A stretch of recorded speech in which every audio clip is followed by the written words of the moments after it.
మార్కాపురం జిల్లా అర్ధవీడులోని బాలుర గురుకుల పాఠశాలలో విద్యార్థుల సమస్యల పరిష్కారానికి తాము నిరంతరం పోరాటం చేస్తామని రాష్ట్ర షెడ్యూల్ కులాల పరిరక్షణ సొసైటీ రాష్ట్ర అధ్యక్షులు కాటమల చెన్నకేశ్వరరావు తెలిపారు. మార్కాపురం జిల్లా గురుకులాల డీసీఓ జయతో కలిసి పాఠశాలను సందర్శించారు. ఈ సందర్భంగా పాఠశాలలోని మౌలిక వస్తువులను పరిశీలించిన ఆయన పరిస్థితులపై అసంతృప్తి వ్యక్తం చేశారు.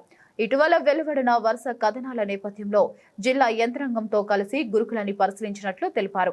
పాఠశాలలో నెలకొన్న పలు సమస్యలను గుర్తించి వాటిని తక్షణమే పరిష్కరించాలని డీసీఓకు సూచించారు. విద్యార్థులతో టీచర్లు బట్టలు ఉతికించడం, వంట సామాగ్రిని శుభ్రం చేయించడం వంటి వెట్టి చాకరీ పనులు చేయించడం సమంజసం కాదని ఆయన స్పష్టం చేశారు. అదేవిధంగా విద్యార్థుల వద్ద ఫైన్ పేరుతో డబ్బులు వసూలు చేయడం కూడా తగదని అన్నారు. ఈ సమస్యలను వెంటనే పరిష్కరించకపోతే ఉన్నతాధికారులను సంప్రదిస్తామని హెచ్చరించారు. పాఠశాల ప్రిన్సిపల్ బాధ్యత రహితంగా వ్యవహరిస్తున్నారని మండిపడ్డారు. ఈ కార్యక్రమంలో మండల తహసీల్దార్ నాగార్జున రెడ్డి, ఎంఆర్పీఎస్ నాయకులు ధనరాజు, వివిధ సంఘాల నాయకులు పాల్గొన్నారు.